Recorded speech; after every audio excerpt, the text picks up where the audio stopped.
ചിത്ര ശരിക്കും super hero ആണോ?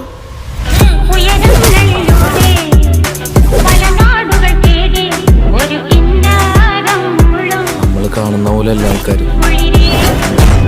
ഇവളാരാ എന്താ എന്നൊന്നും നമുക്ക് ശരിക്കും അറിയ പോലുമില്ല. ഇതൊന്നും